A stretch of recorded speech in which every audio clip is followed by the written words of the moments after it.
السلام علیکم پیارے دوستو، احمد اسلامی پوائنٹ کی طرف سے ہم آپ کو خوش آمدید کہتے ہیں۔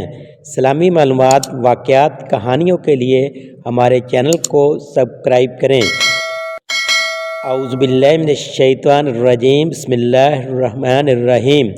آج ہم آپ کو حضرت عروہ بن زبیر رضی اللہ تعالی عنہ کا آزمائش میں ثابت قدمی کا ایک واقعہ سناتے ہیں۔ ولید بن عبد الملک کے دور خلافت کے دوران ایک سال اللہ تعالیٰ نے حضرت عروہ بن زبیر کو ایک ایسے امتحان میں ڈال دیا کہ جس میں وہی آدمی ثابت قدم رہ سکتا ہے جس کا دل ایمان اور یقین کی دولت سے آباد ہو۔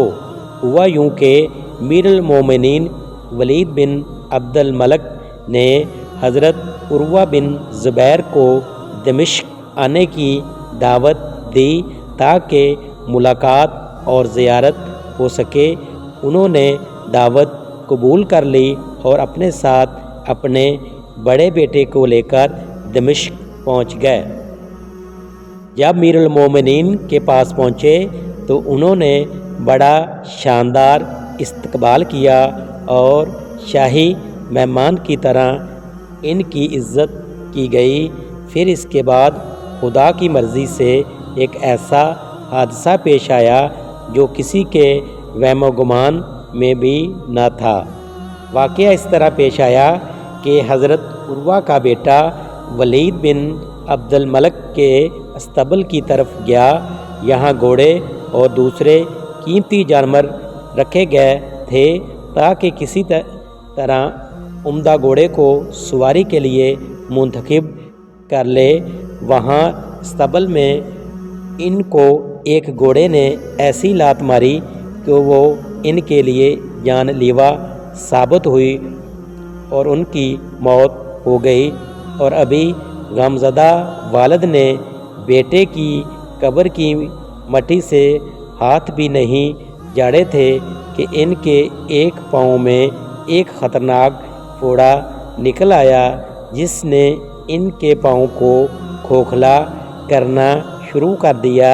ان کی پنڈلی سوج گئی اور بہت تیزی سے یہ ورم بڑھتا گیا اور تکلیف میں اضافہ ہوتا گیا۔ امیر المومنین نے ہر طرف سے اپنے مہمان کے علاج کے لیے طبیبوں اور حکیموں کو بلا لیا اور ان کو تاکید کی کہ جس طرح بھی ممکن ہو ان کا علاج کیا جائے، لیکن کافی علاج معالجے اور سوچ و بچار کے بعد تمام حکیم اور طبیب اس بات پر متفق ہو گئے کہ حضرت عروہ کی ٹانگ کے کاٹنے کے علاوہ کوئی چارہ نہیں ہے قبل اس کے کہ یہ ورم پورے بدن میں پھیل جائے اور ان کی موت کا سبب بن جائے، اور ان کی مفلوج ٹانگ کاٹنا ہی اس کا علاج ہے۔ حضرت عروہ نے حکیموں کی اس تجویز سے اتفاق کے علاوہ کوئی راستہ نہیں پایا۔ جب طبیب نے ان کی ٹانگ کاٹنے کے لیے ایسے تمام آلات لے آئے، گوشت کے کاٹنے کی چھریاں اور ہڈی کو الگ کرنے کے لیے آری وغیرہ، تو انہوں نے حضرت عروہ بن زبیر رضی اللہ تعالی عنہ سے کہا، ہمارا ارادہ ہے آپ کو ایک گھونٹ شراب پلا دیں تاکہ پاؤں کاٹنے کی تکلیف آپ کو محسوس نہ ہو۔ حضرت عروہ کہنے لگے، ہرگز نہیں، ایسا کبھی نہیں ہو سکتا۔ میں حرام چیز سے یہ توقع نہیں رکھتا کہ وہ میرے لیے عافیت کا سبب بنے گی۔ پھر انہوں نے کہا، چلیں شراب کے علاوہ کوئی اور نشہ آور چیز پلا دیتے ہیں۔ تو حضرت عروہ بن زبیر رضی اللہ تعالی عنہ نے کہا، میں یہ نہیں چاہتا کہ میرے جسم کا کوئی حصہ کاٹ کر الگ کیا جائے اور مجھے اس کی تکلیف نہ ہو، بلکہ آپ بغیر نشہ کے میری ٹانگ کاٹیں تاکہ مجھے درد ہو اور خدا کی طرف سے اس پر مجھے اجر و ثواب ملے۔ جب طبیبوں نے حضرت عروہ کی ٹانگ کاٹنے کا ارادہ کیا تو مضبوط اور طاقتور مردوں کی ایک جماعت آگے بڑھی۔ حضرت عروہ نے پوچھا، کیا بات ہے، یہ کون لوگ ہیں، کس لیے آ رہے ہیں؟ تو ان کو بتایا گیا، ان لوگوں کو اس لیے بلایا گیا ہے کہ یہ آپ کو پکڑ کر رکھیں تاکہ کہیں ایسا نہ ہو کہ زیادہ درد اور تکلیف کی وجہ سے آپ اپنی ٹانگ کھینچ لیں اور اس کی وجہ سے آپ کو مزید کوئی نقصان اٹھانا پڑے۔